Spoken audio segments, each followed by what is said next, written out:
a pretty massive data dump of spoilers for the week of February 23rd through the 27th. And the context here is everything, since we're hitting the absolute climax of February sweeps. Yeah, exactly. And for anyone who might be new to the industry jargon, sweeps is when ad rates are set based on ratings. So the writers aren't just, nudging plot lines forward. While you're detonating them.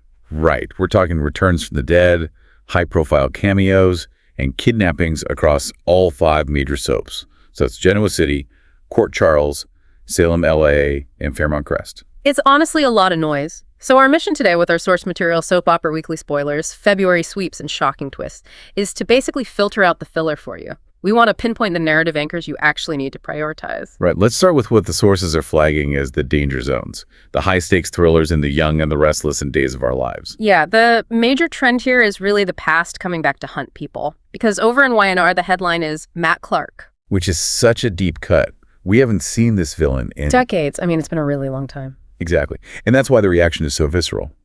The spoilers note that Victor isn't just concerned, he's issuing specific warnings to Nikki and Nick. But the real tension comes from Nick's psychology here. He jumps straight to the conclusion that Clark isn't just back in town, but physically on the ranch. Yes, which turns a looming threat into an immediate home invasion horror movie. It raises the stakes significantly. Meanwhile, you also have a domestic subplot with Phyllis reading Daniel the Riot Act for something unforgivable. But frankly, compared to a home invasion, that feels like standard operating procedure for Phyllis. Very true. If you want actual high-stakes action, you have to look at Days of Our Lives. Stephanie Stalker finally executes the kidnapping. And look at the cast list for the rescue mission. Steve, Jada, Alex, Brady, Kat, and Rafe. That is basically half the cast. Right. When a show commits that much screen time and that many lead actors to a single manhunt, it tells us this is the structural anchor for the whole week. Even E.J. DiMera is busy, though he's looking the other way. He's working some secret project with Abe, right? Yeah, and making a mysterious offer to Liam regarding the kidnappings. It's classic deflection while the main action happens with the search party. Okay, so that's the danger zone. But the sources for General Hospital are teasing something that feels even bigger. Are they really walking back a major death? It certainly looks that way. We have Michael punching Chase, which is a big ouch moment, but the cliffhanger is Maxie at the cemetery. She comes face to face with Nathan. Exactly. Nathan West. Who died on screen years ago. Usually when soaps do this, it's a dream sequence or a ghost. The spoilers are ambiguous, but they really emphasize the phrase face to face. If this is a genuine resurrection, it's a massive retcon. It suggests they are trying to reset Maxie's entire romantic timeline. And while that supernatural element plays out, you have Jason Morgan grounded in gritty reality, being questioned by Cullum and debriefing Sonny. It provides a really nice tonal balance. Speaking of tonal balance, let's head to Fairmont Crest and Beyond the Gates. They are doing something really interesting with the fourth wall. Yes, the Anita storyline. She's revealing her cancer diagnosis, but she's doing it in an interview with the real-life Gayle King. That's a huge platform. It grounds the show in our reality, which makes the other plot lines, like Kat reopening the closed case of Laura's accident, feel a lot heavier. It creates a real sense of consequence. You have the grounded medical drama with Anita, and then the classic soap trope of Jacob working undercover and accidentally running into his brother Isaiah.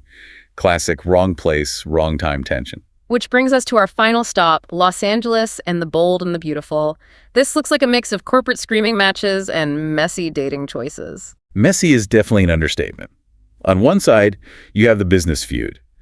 Ridge, Brooke, Bill, and Katie are all yelling about Eric defecting to Logan. Ridge is furious. Katie is defending Eric's need for purpose. Which is loud but familiar territory. We've seen them fight over companies before. But the romantic chaos seems new.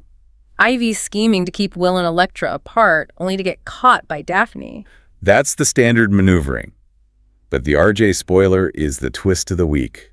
RJ pitches Will on holding onto his girlfriend, which sounds noble, until he cements that pitch with the most improper kiss. And they specifically say improper, given the family tree in this show. It's likely a cousin situation, or at least very soap opera adjacent. Yeah. It shifts the drama from the boardroom back to the bedroom, which is where that show usually thrives. So, pulling back, we have Matt Clark returning, Nathan possibly resurrected, and a massive manhunt in Salem. What is the big takeaway for you, the viewer? I'd say the theme is unfinished business. The writers are using the end of sweeps to tell you that nothing you thought was settled whether it's a dead husband, a closed police case, or an old villain, is actually settled. Prioritize the returns and the breakdowns. It's all fair game. And that leads to a final thought we want to leave you with today. If Matt Clark can return after decades and Nathan can appear in a cemetery, it forces a big question. Right. In a genre where death is just a temporary inconvenience, does high-stakes drama actually exist? Or are we just watching characters waiting for their inevitable sequel? A little existential crisis to go with your daily drama. Exactly. Thanks for joining us for this deep dive.